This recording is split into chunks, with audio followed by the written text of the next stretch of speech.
The ancient stone walls of St. Marie's convent loomed against the golden Lebanese sunset, casting long shadows across the courtyard where 16-year-old Amira sat alone, her dark eyes fixed on the horizon. The sound of evening prayers echoed through the halls, but today, like many days before, she remained outside, letting her mind wander to the world beyond these confining walls. In her hands, she held a worn copy of Pride and Prejudice, carefully hidden beneath her prayer book. The pages were dotted with her own notes in the margins, dreams and thoughts she dared not speak aloud. Sister Catherine had warned her countless times about reading such worldly literature, but Amira couldn't help herself. These books were her window to a life she yearned to experience. "Miss Al-Hakim," Sister Catherine's stern voice cut through her reverie. "The evening prayer has begun. This is the third time this week you've failed to attend promptly." Amira quickly tucked the novel deeper into her robe. "I apologize, sister. I was just finishing my personal devotions." The older nun's eyes narrowed, catching sight of the book's edge. "What's that you're hiding?" Before Amira could respond, Sister Catherine swiftly reached down and pulled the novel from its hiding place. Her face hardened as she read the title. "This is absolutely unacceptable. To your room immediately. We will discuss this with Mother Superior in the morning." As Amira hurried through the stone corridors, her heart raced, not with fear, but with a strange excitement.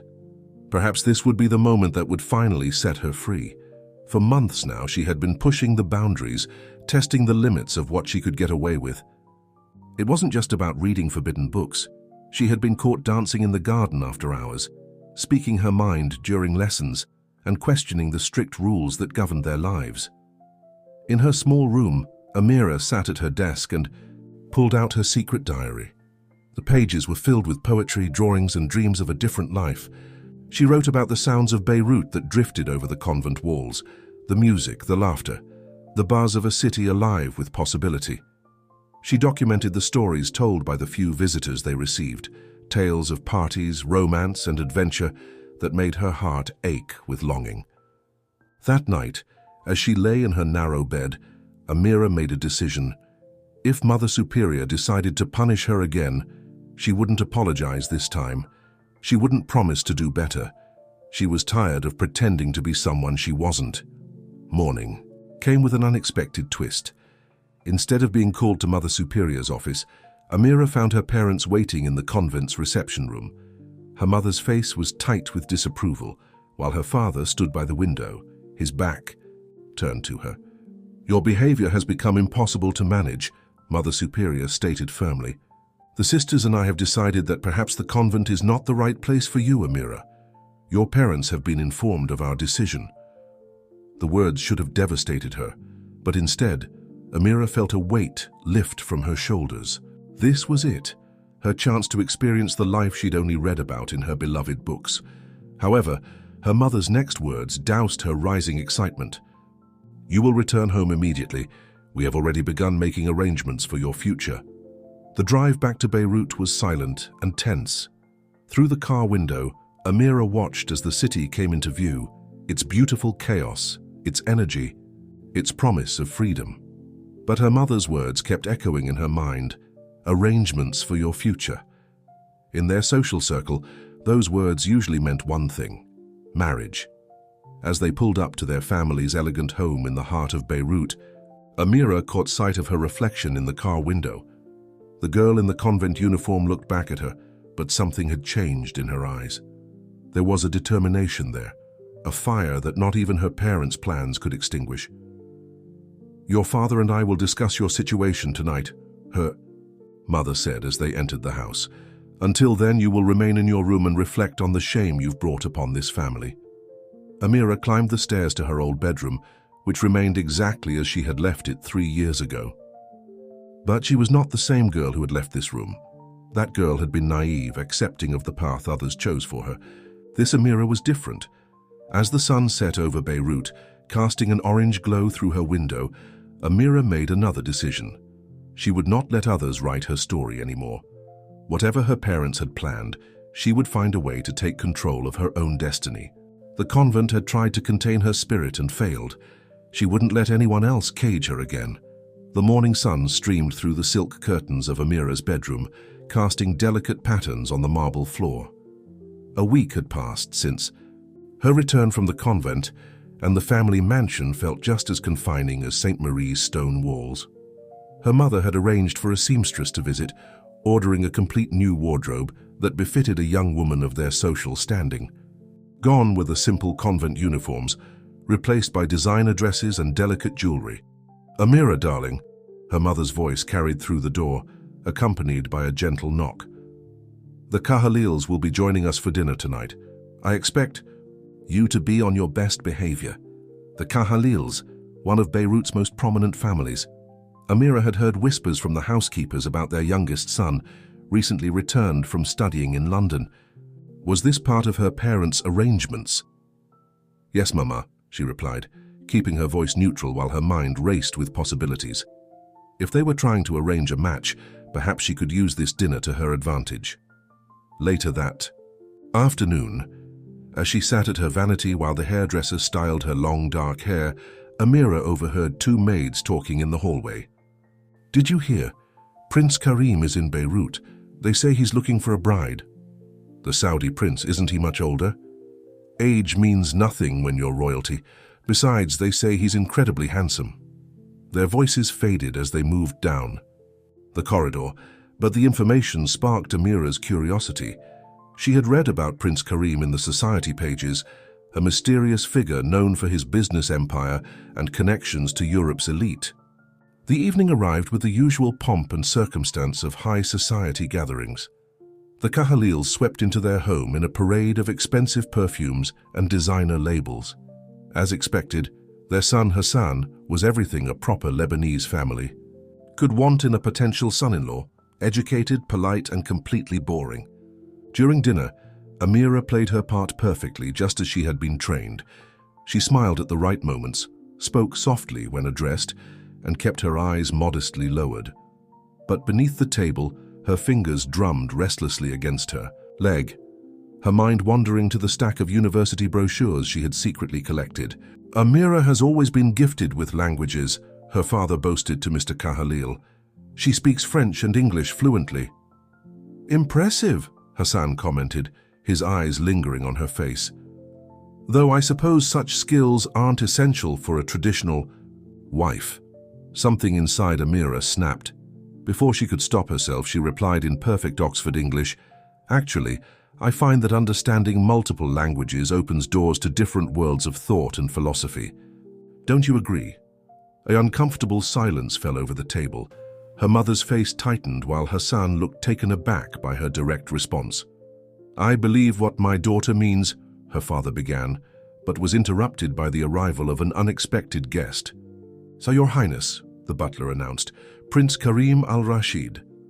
The dining room fell silent as a tall figure entered. Amira felt the atmosphere shift immediately. Prince Karim moved with the quiet confidence of someone who never needed to demand. Attention, it was freely given. His dark eyes swept the room, pausing briefly on Amira before greeting her father. "My sincerest apologies for the interruption," he said, his voice carrying a hint of both European refinement and Arabian authority. "I was hoping to discuss some business matters with you, Mr. Al-Hakim, but I see you have guests." "Nonsense!" Amira's father practically jumped from his chair. "Please, Your Highness, join us. We've only just started the main course." As the prince took the offered seat, directly across from Amira, she felt a strange flutter in her stomach. There was something in the way he carried himself, something that spoke of worlds beyond the confines of Lebanese society. Throughout the remainder of dinner, Amira found herself drawn into an unexpected conversation with the prince about European literature. His knowledge surprised her, and for the first time since leaving the convent, she felt truly engaged. "You seem to have strong opinions about Jane Austen," he remarked, a slight smile playing at the corners of his mouth. "I believe in her message about women being more than just marriage prospects," Amira replied, ignoring her mother's warning glance. Instead of being offended, Prince Karim's smile widened. "A dangerous perspective in our part of the world, wouldn't you say?" The way he looked at her made Amira feel as though he could see right through her carefully constructed facade. It was thrilling and terrifying at the same time. As the evening drew to a close, Amira noticed the subtle exchanges between her parents and the prince's attendants. Something was happening, something that would change the course of her life. But as she watched Prince Karim bid farewell to her family, she couldn't decide if this change would lead to the freedom she craved or to a different kind of cage, one made of gold and royal expectations. The weeks following Prince Karim's unexpected dinner visit transformed Amira's world in ways she hadn't anticipated. Her parents' strict control over her activities mysteriously loosened, and suddenly she found herself invited to the most exclusive social events in Beirut. She wasn't naive. She understood that her parents were strategically placing her in the prince's orbit, but she couldn't deny the thrill that came with her newfound freedom. One particularly warm evening, Amira attended a charity gala at the prestigious Le Grand Hotel. The ballroom sparkled with crystal chandeliers and the jewelry of Lebanon's elite. She wore a midnight blue gown that made her feel both powerful and vulnerable, its subtle shimmer catching the light with every movement. "You look like you're plotting an escape," a familiar voice said behind her. Amira turned to find Prince Karim, impeccably dressed in a black tuxedo, his eyes holding that same knowing look that had captivated her at dinner. "Perhaps I am," she replied, surprised by her own boldness. "Though I doubt anyone here would notice, too busy as they are with their social climbing." Instead of being offended, he laughed, a genuine sound that seemed to break through his usual careful composure. "Would you care to dance? We can plot your escape while scandaling the gossips." As he led her to the dance floor, Amira felt every eye in the room on them. The prince was an excellent dancer, guiding her with confidence through the waltz. Despite her racing heart, she maintained the perfect posture and steps that her finishing school teachers had drilled into her. "Tell me," he said as they moved across the floor, "if you could escape, where would you go?"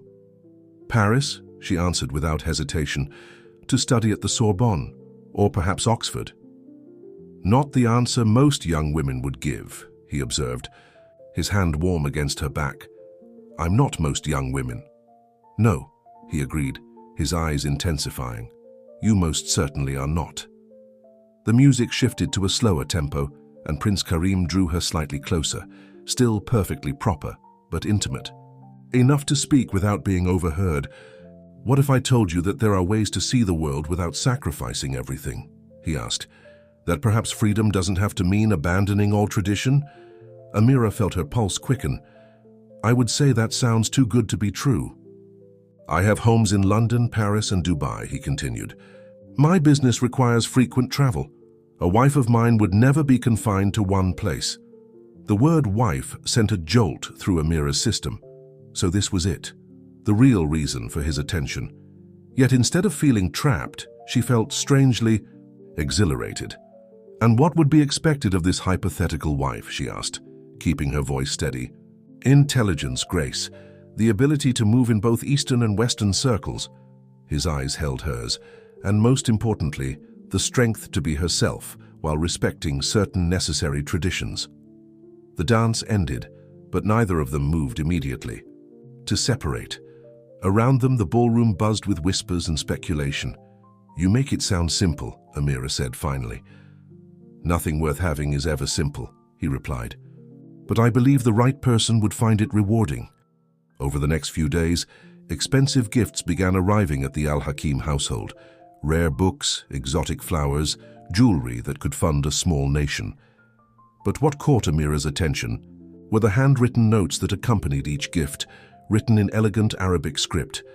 They weren't flowery declarations of love, but rather intellectual discussions about literature, art, and philosophy. Her mother was ecstatic, already planning a wedding in her mind.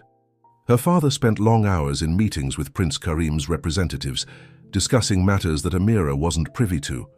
The house buzzed with excitement and anticipation. Late one night, as Amira sat on her balcony reading the prince's latest note, a fascinating discussion about the role of women in modern Middle Eastern society, she found herself torn between conflicting emotions. The prince offered a kind of freedom. Yes, but was it really freedom if it came with golden handcuffs? She pulled out her diary and began to write. Is it possible to maintain your true self while playing a role? Can freedom exist within boundaries? Or am I simply convincing myself that a bigger cage is the same as having wings? A soft knock at her door interrupted her thoughts. Her mother entered, carrying a small box. "This just arrived for you," she said, her eyes shining with barely contained joy. "From the prince's palace." Inside the box, nestled on black velvet, lay an exquisite ring, a massive diamond surrounded by smaller sapphires. But what made Amira's breath catch was the small note beneath it. "For the girl who dreams of both tradition and freedom, the choice is yours." The engagement celebration transformed the Al-Hakim mansion into a glittering wonderland. Crystal garlands draped from every archway, rare orchids filled every corner, and the air was heavy with the scent of expensive perfumes and anticipation. Amira stood before her bedroom mirror, examining her reflection in the couture gown that had been specially designed for the occasion. The ring on her finger caught the light, sending rainbow reflections dancing across the walls. "You've made the right choice," her mother said, adjusting the diamond and pearl tiara in Amira's hair. "Every girl in Lebanon would give anything to be in your position." Amira met her mother's eyes in the mirror. "Did you ever want something different, Mama? Something beyond what was expected of you?" For a moment, her mother's carefully maintained expression faltered. "We all have dreams when we're young, Habibti. But sometimes the dreams we didn't know we wanted turn out to be better than the ones we imagined." Before Amira could probe further, the door opened and her father entered. "They're ready for you downstairs." His eyes glistened with pride and something else, relief, perhaps. She'd noticed him looking more relaxed since the engagement was announced, as though a great weight had been lifted from his shoulders. The grand ballroom was packed with Lebanon's elite, all eager to witness the union of one of their own with actual royalty. As Amira descended the marble staircase on her father's arm, she caught fragments of whispered conversations. "Can you imagine? From a convent to a palace. I heard he's giving her family connections to his European business ventures. They say he chose her himself, refused all other arrangements." Prince Karim waited at the bottom of the stairs, cutting, an impressive figure in his formal attire. When he took her hand, his touch was warm and steady, but Amira couldn't help noticing how his fingers seemed to close around hers with subtle possessiveness. "You look stunning," he murmured, leading her through the crowd. "Every eye in the room is on you." "Including yours?" she asked, attempting to maintain their usual playful banter despite her nerves. His smile held a hint of something new. Satisfaction, perhaps? "Always, my dear? Always." The evening proceeded, like a carefully choreographed dance. Amira played her part perfectly, speaking when expected, laughing at the right moments, accepting congratulations with graceful humility. But as the night wore on, she began to notice subtle shifts in the dynamics around her. When she tried to engage one of the European businessmen in a discussion about contemporary literature, Prince Karim smoothly steered the conversation elsewhere. When she mentioned her interest in continuing her education, his mother quickly changed the subject to wedding preparations. Even her own parents seemed different, deferring to the prince's every suggestion about their daughter's future. Later, as they walked in the garden during a brief moment alone, Amira gathered her courage. "You mentioned homes in Paris and London. Will I be able to take classes while we're there?" Prince Karim's steps slowed. "Amira, my dear, you'll have access to the finest private tutors. There's no need for you to sit in classrooms with strangers." "But you said—" "I said you wouldn't be confined to one place," he interrupted gently but firmly. "And you won't be.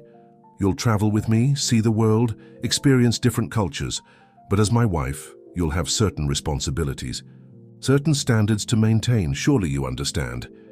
The fairy lights strung through the garden suddenly seemed less magical, their glow more artificial. Amira felt a familiar sensation creeping in, the same feeling of constraint she'd experienced at the convent.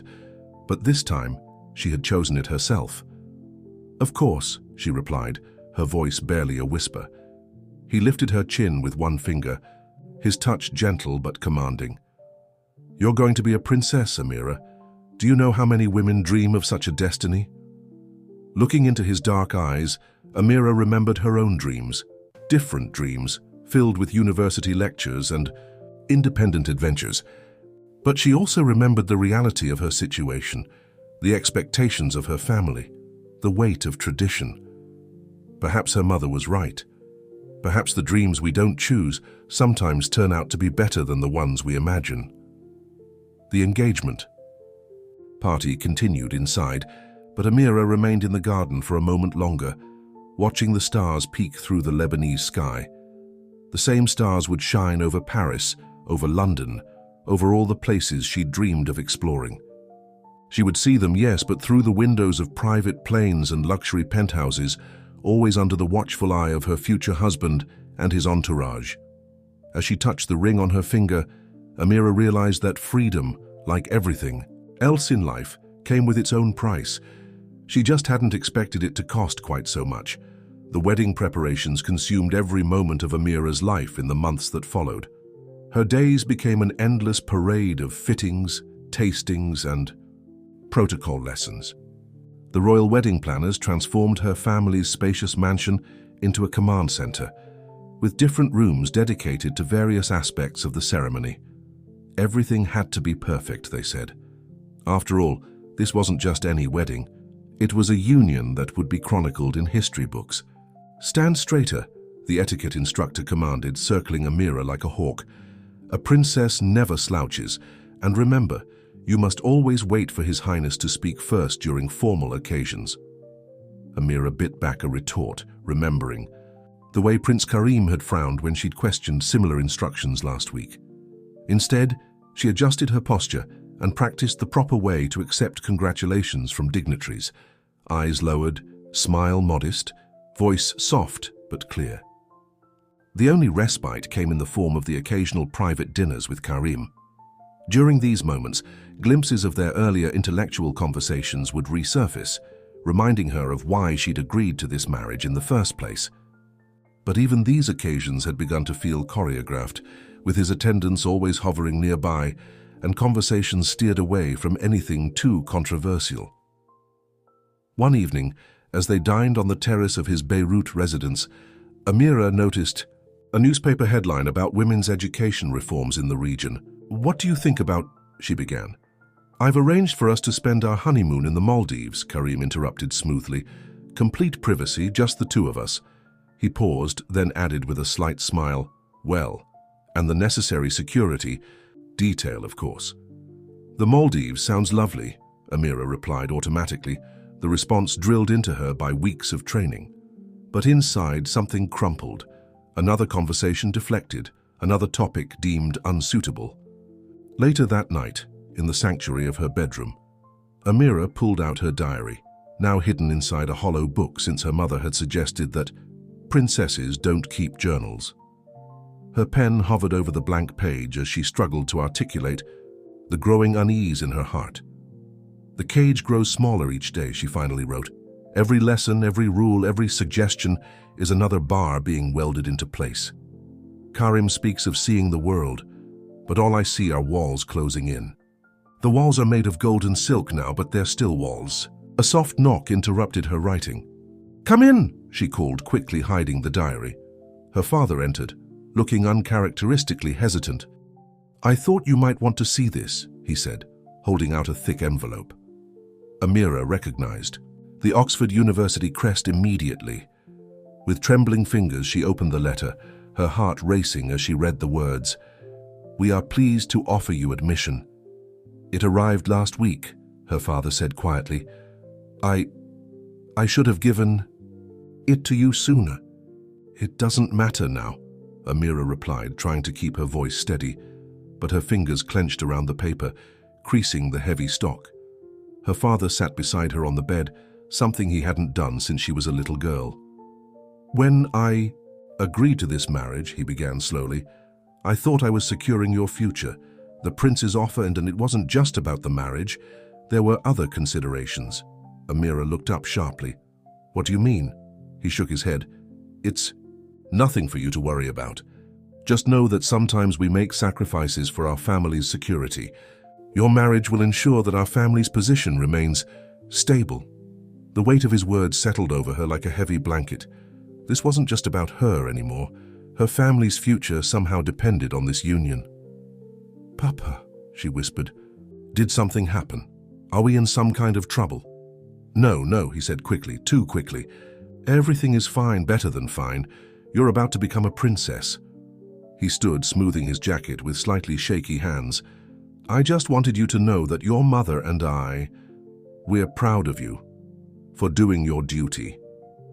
After he left, Amira stayed frozen on her bed, the Oxford acceptance letter still clutched in her hands. Through her window, she could see the lights of Beirut twinkling like fallen stars.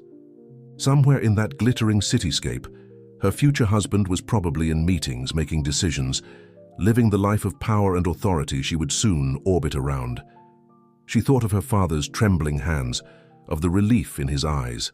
When the engagement was announced, of the subtle changes in their family's lifestyle since then. The pieces were starting to form a picture she wasn't sure she wanted to see.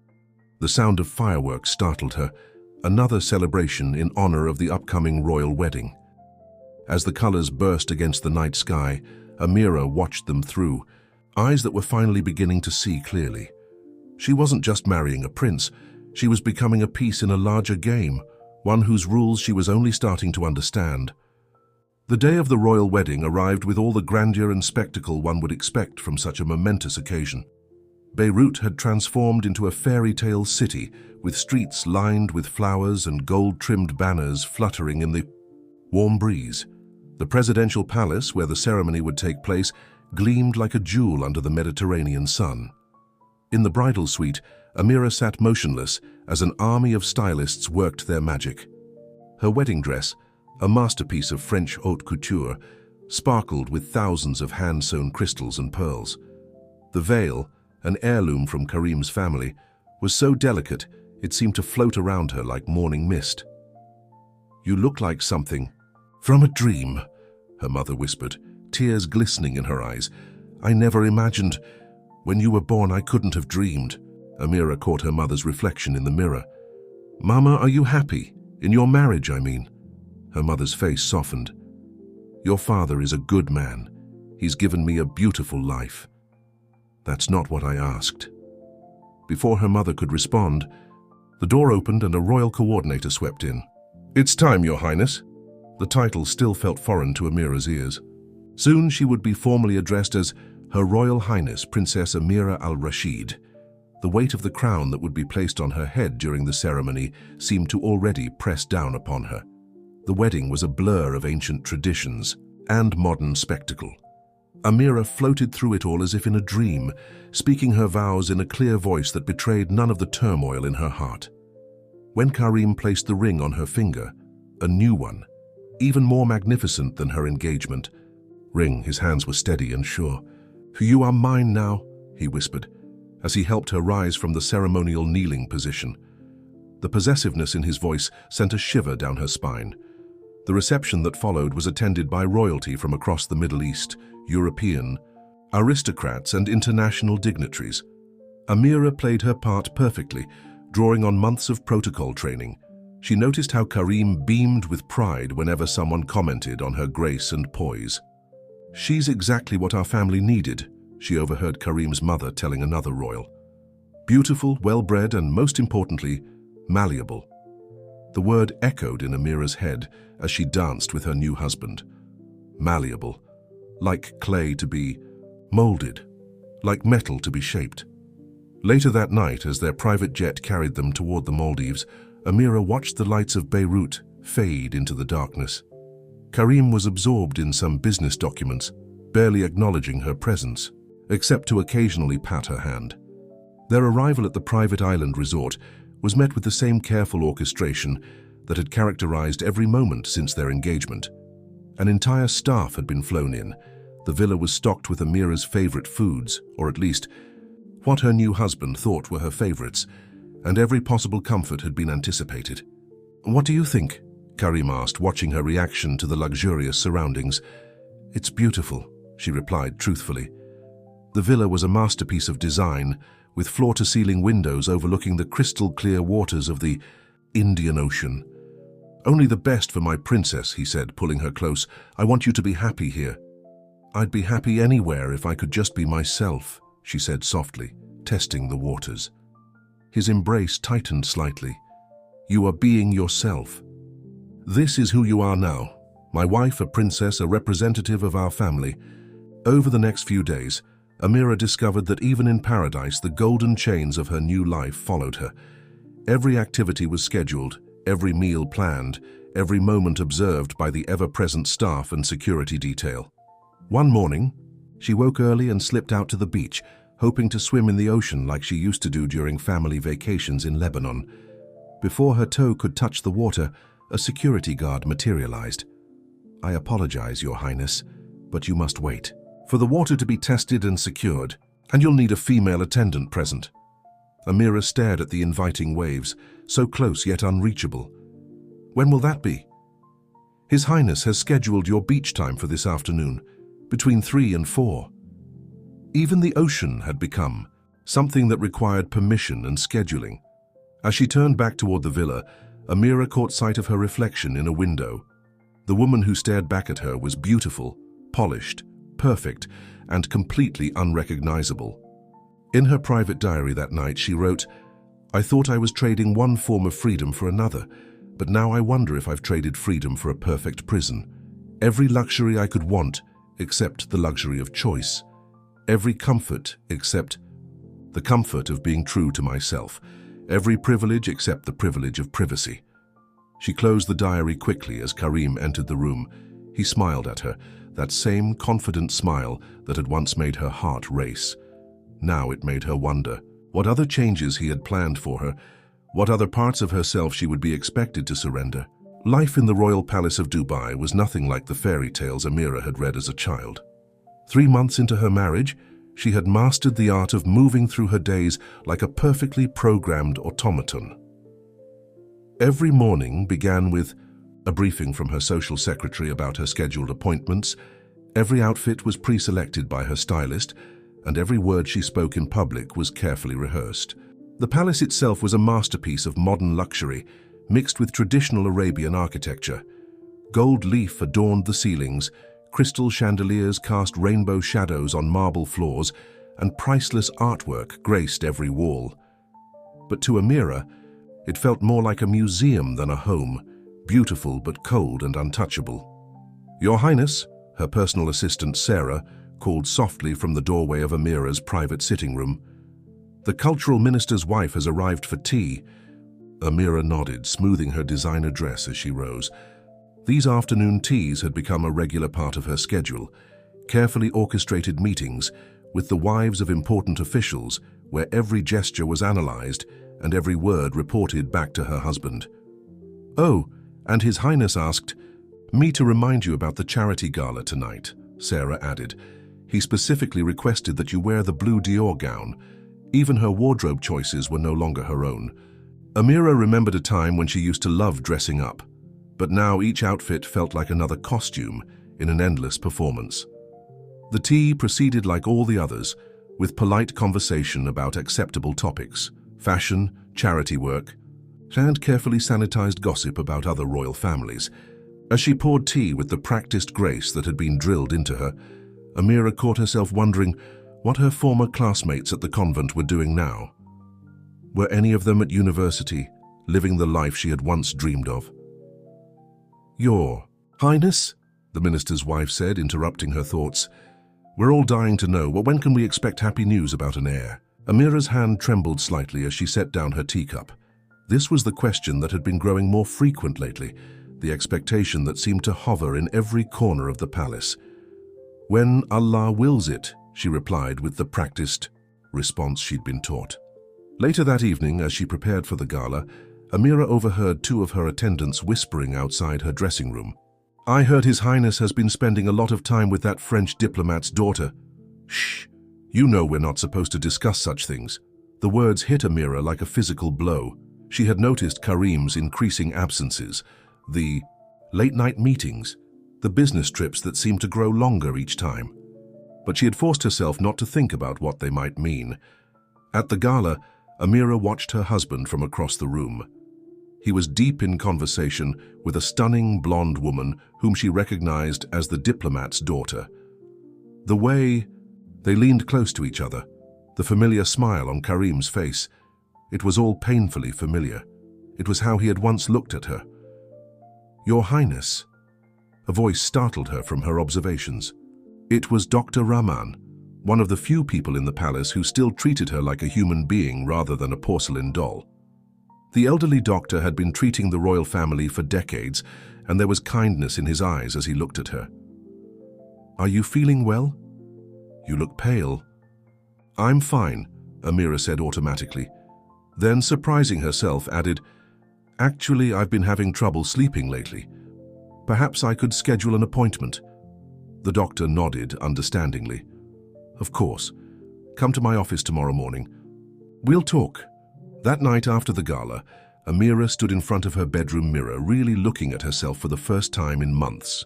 The face that stared back was flawless, her skin glowing from expensive treatments, her hair styled by the best hairdressers, her posture perfect. But her eyes held an emptiness that no amount of luxury could fill. She pulled out her diary, its pages now filled with increasingly desperate entries. As she wrote about the evening's discoveries, a tear fell onto the page, smudging the ink. A knock at the door made her quickly hide the diary. Karim entered, loosening his bow tie. "You left the gala early," he said, his tone carrying a hint of disapproval. "I had a headache," she replied. He studied her for a moment. "You've been having a lot of those lately. Perhaps we should have the doctor examine you." "I'm seeing Dr. Rahman tomorrow," she said. Something flickered in Karim's eyes. "I'll have Dr. Stevens see you instead. He's more discreet." The implication was clear. Dr. Rahman was too friendly, too willing to treat her as more than just the prince's wife. Another small freedom about to be taken away. As Karim turned to leave, Amira gathered her courage. "I saw you with her tonight, the diplomat's daughter." He paused at the door but didn't turn around. "You are my wife, Amira. That should be enough. For you." The door closed behind him with a soft click, leaving Amira alone with the weight of everything unsaid. She walked to the window, pressing her forehead against the cool glass. Below, the lights of Dubai sparkled like a carpet of stars, beautiful and untouchable, just like the life she had thought she was choosing when she said yes to the prince's proposal.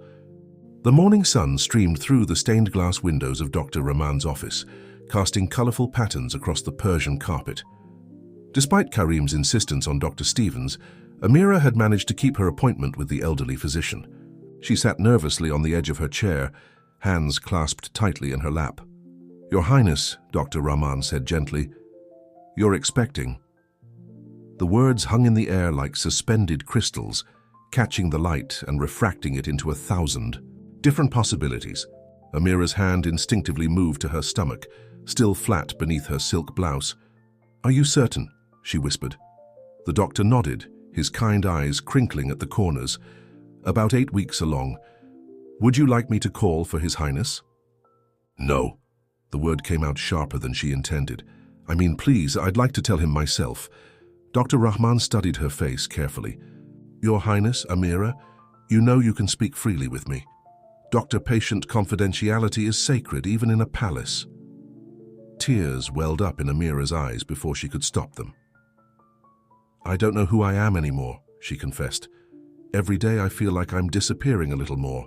And now you'll be a mother," he completed softly, "and that can be the most powerful role of all." Back in her private chambers, Amira stood before the floor-to-ceiling windows, watching the desert wind create patterns in the sand beyond. The palace gardens, a child, a new life growing inside her, dependent on her choices, her strength, her love. "Your Highness?" Sarah appeared at the door. "The Queen Mother requests your presence for lunch." Karim's mother had been a constant, watchful presence since the wedding. Every meal shared with her felt like an examination Amira could never quite pass. In the private dining room, the Queen Mother sat like a statue carved from ivory and dignity. Her perfectly coiffed silver hair and impeccable posture spoke of decades of royal training. "So you visited the doctor this morning," she stated as Amira took her seat. News traveled fast in the palace. Yes, Your Majesty. And? Amira hesitated. She had wanted to tell Karim first, but she knew that in this world, such personal choices were rarely her own to make. I'm expecting. The Queen Mother's face remained impassive, but her eyes gleamed with satisfaction. Finally, we were beginning to worry. She sipped her tea delicately. Of course, you'll need to be even more careful now. No more of those solitary walks in the garden, and we'll need to review your entire schedule. Public appearances must be carefully managed during a royal pregnancy. As the older woman continued listing all the new restrictions that would be placed on her life, Amira felt something unexpected stirring in her chest. Not despair, but determination. This child was hers, perhaps the only thing in this golden cage that truly belonged to her. That evening she waited in her private sitting room for Karim to return from his latest business meeting. When he finally appeared, his collar was slightly askew and she could smell unfamiliar perfume on his jacket. "I'm pregnant," she said without preamble. Karim froze for a moment, then his face split into a genuine smile, the first she'd seen from him in months. He crossed the room in 3 strides and pulled her into an embrace. "This is wonderful news, an heir to secure our legacy." He pulled back to look at her. "We must celebrate. I'll arrange a grand announcement ceremony." "I thought we might celebrate just the 2 of us first," Amira suggested. "Like we used to, remember? When we would talk for hours about books and dreams and—" Of course, he said dismissively. "But there are protocols to follow, traditions to maintain." He was already pulling out his phone, presumably to contact his advisors. Later that night, Amira sat at her vanity brushing her hair, one of the few personal tasks she was still allowed to do herself. In the mirror, she caught sight of the old photograph of her parents that she kept tucked into the frame. They looked so young, so full of hope. She pulled out her diary and began to write. "My dearest child, today I learned of your existence, and already you have changed everything. In this palace of mirrors and shadows, you are the first real thing I've felt in months. They will try to claim you, to mold you as they've molded me. But I promise you this, I will find my strength again, not just for myself, but for you. You deserve more than a mother who has forgotten herself. You deserve to see that it's possible to be both strong and gentle, both traditional and true. To oneself. I don't know how yet, but I will find a way to show you this. The desert winds are changing, my little one. Perhaps they bring with them a chance for both of us to be free." As she wrote, Amira felt something shifting inside her, not just the miraculous new life, but something in her spirit. The girl who had dreamed of freedom in a convent garden was still there, buried beneath layers of protocol and pretense. And now, with this child depending on her, she could no longer afford to let that girl disappear completely. As Amira's pregnancy progressed, the palace transformed around her. Her private wing was renovated to accommodate a state-of-the-art nursery, designed by Europe's most prestigious interior decorators.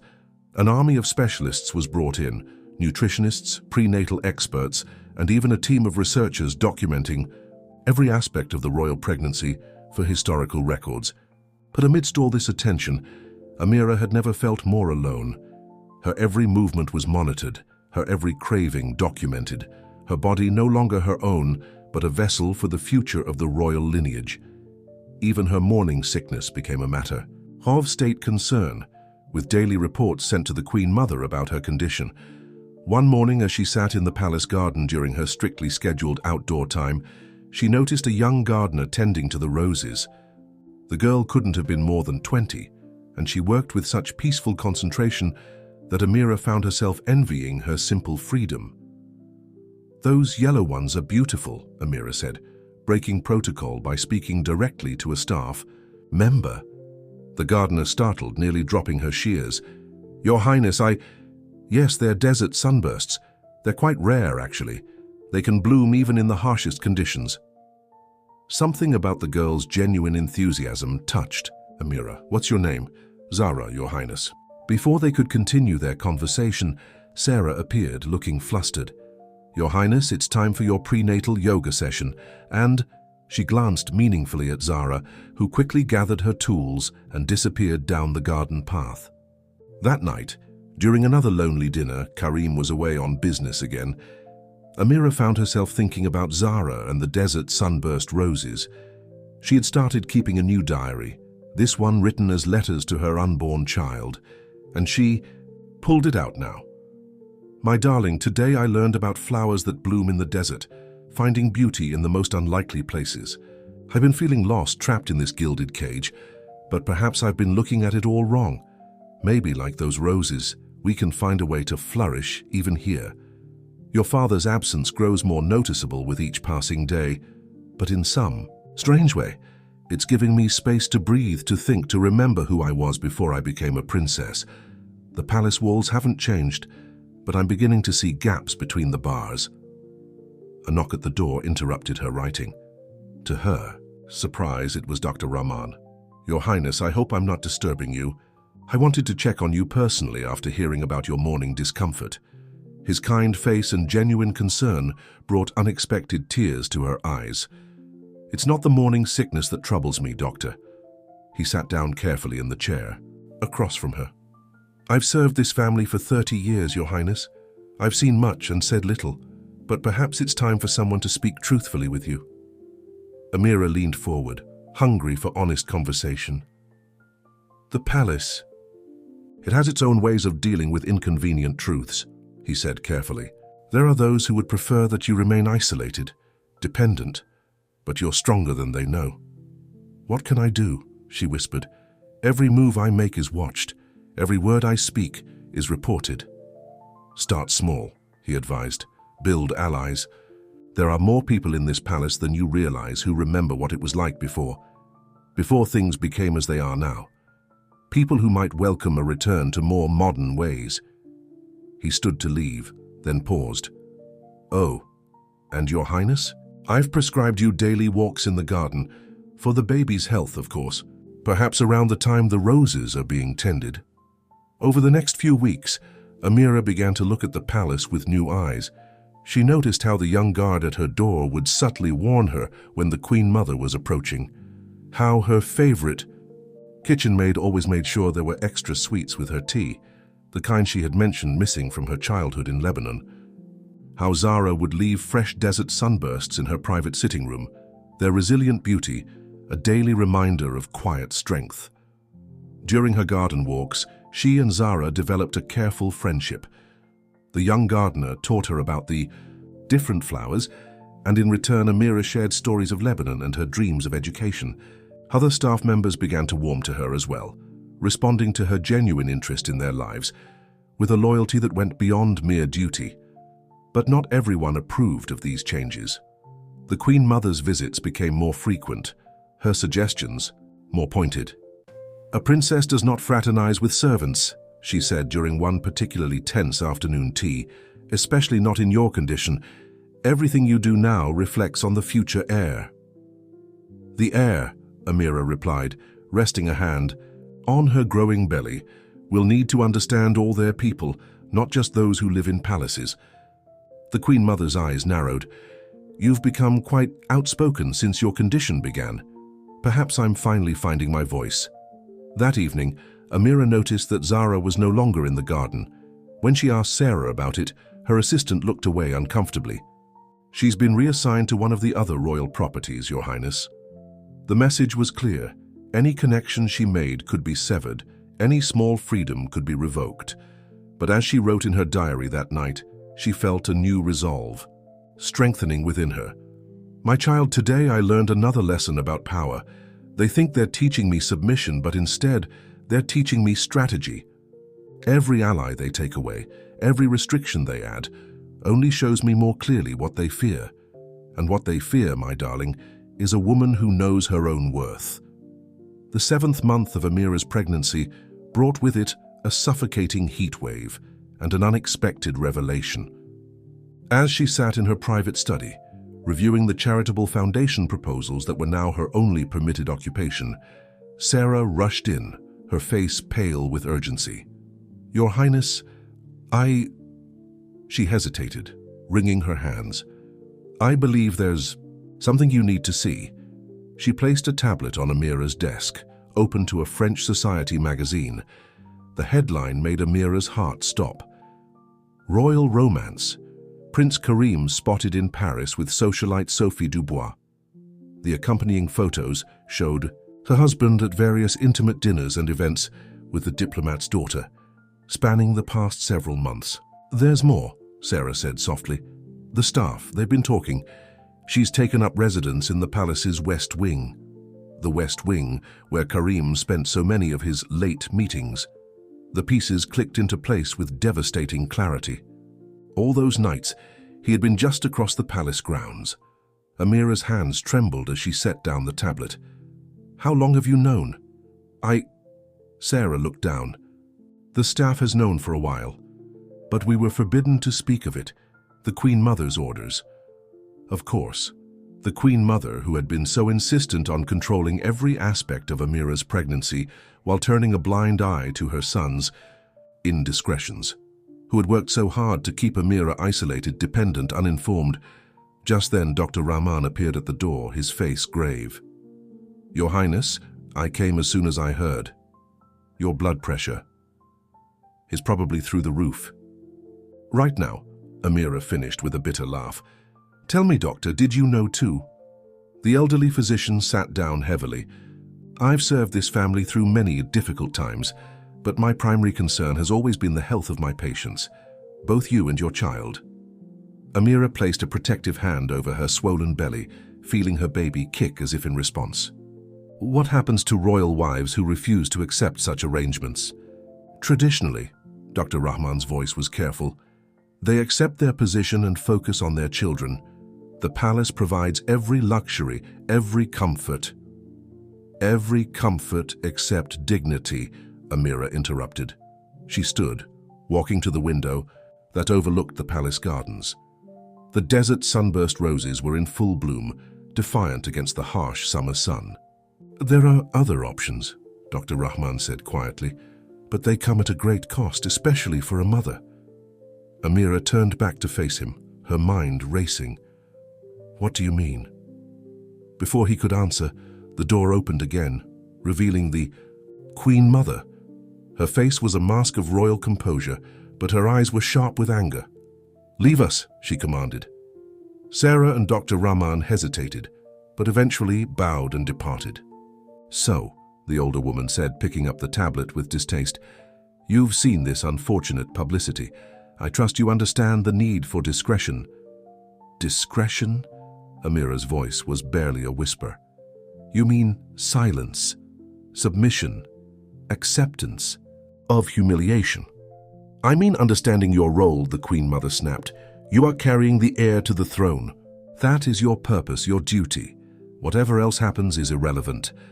"And what about my daughter's duty?" Amira challenged. The words slipped out before she could stop them. She hadn't told anyone that she knew the baby's gender, a secret, discovered during her last ultrasound. The Queen Mother's face changed, a calculating look replacing her anger. "A daughter? Are you certain? Does it matter? Won't she be expected to follow the same path, to accept the same cage I accepted?" "You ungrateful girl," the Queen Mother hissed. "We gave you everything, wealth, position, privilege, and still you complain?" "You gave me a prison," Amira replied, surprising herself with her steadiness. "But you forgot something important.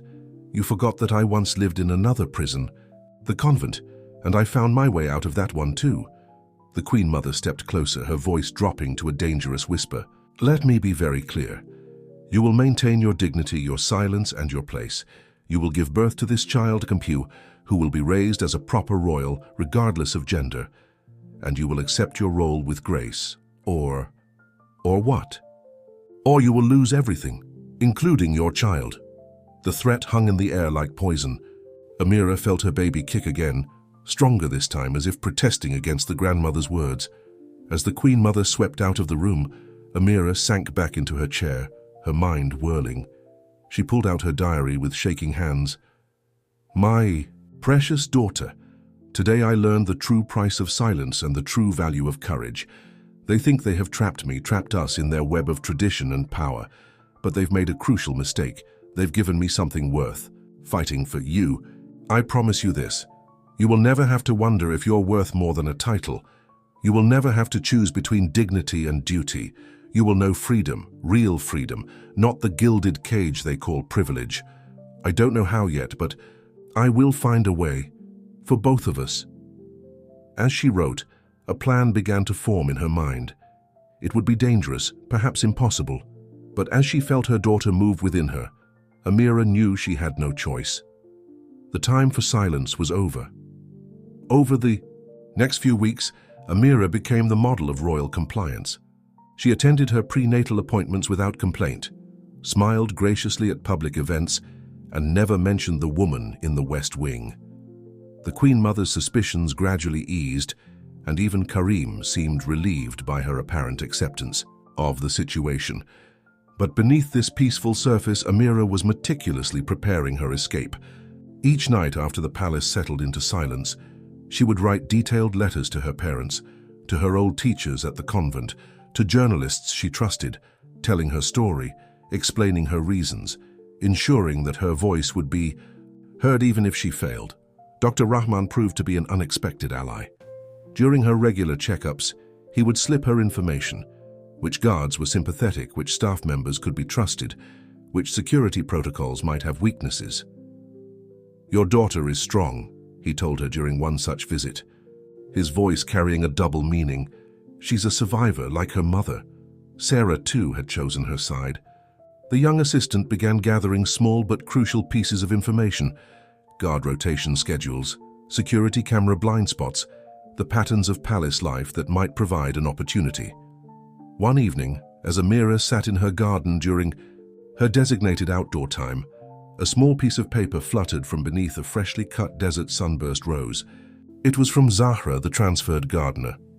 "The secondary service gate is least monitored during shift changes. My brother drives delivery trucks." The pieces were falling into place, but time was running out. The palace was already preparing for the birth, converting an entire wing into a state-of-the-art medical facility. Once the baby arrived, Amira knew her chances of escape would vanish. "They're planning something special for your baby shower," Sarah informed her one morning, her voice careful. "The Queen Mother has invited media from around the world. It's to be a grand celebration of royal tradition." Amira understood the unspoken message. It would be her last public appearance before being sequestered for the birth. Her window of opportunity was closing. That night, unable to sleep, she walked to her baby's nursery. The room was a showcase of royal excess: hand-painted murals, custom-made furniture, toys worth more than most people's homes. But what caught her eye was something simpler: a small wooden rocking chair, similar to the one her own mother had used. Sitting in that chair, rocking gently, Amira made her final decision. Her hand moved to her belly, feeling her daughter's strong kicks. "We deserve more than beautiful cages," she whispered. "We deserve to fly." The next morning, she asked to visit the palace mosque for private prayers, a request that couldn't be denied without causing scandal. As she knelt on the prayer rug, her long robes hiding her slight trembles, she thought about all the women before her who had faced impossible choices. Sarah met her outside the mosque with the day's schedule. Hidden within it was a simple message: "Tomorrow, dawn prayers. The roses will bloom." That night, Amira wrote one final entry in her diary: "My beloved daughter, tomorrow we take our first step toward freedom. I want you to know that every choice I make for you. Some will call me selfish, say I am abandoning luxury and privilege. But the greatest privilege I can give you is the chance to be yourself, to grow without the weight of these golden chains. Your father, he will give you everything except the right to choose your own path. The Queen Mother will raise you to be another perfectly polished princess, another woman who accepts her cage because it's made of gold. But you are the daughter of a girl who once dreamed of flying while locked in a convent. You are the granddaughter of women who survived wars and displacement. You carry within you the strength of generations of women who dared to hope for more. Tomorrow, we choose hope. Tomorrow, we choose freedom. If we succeed, I promise you a life where you can question, dream, and grow into whoever you choose to be. If we fail, at least you'll know that your mother tried, that she believed you deserved more than a beautiful prison. The dawn approaches, my love. Let us pray that it brings with it the wings we need to fly." She closed the diary and hid it, carefully behind a loose panel in the nursery wall, a message for the future, a testimony of a mother's love and courage. As the moon rose over the palace, Amira lay in her bed, fully dressed beneath her nightgown, her heart racing with equal parts fear and determination.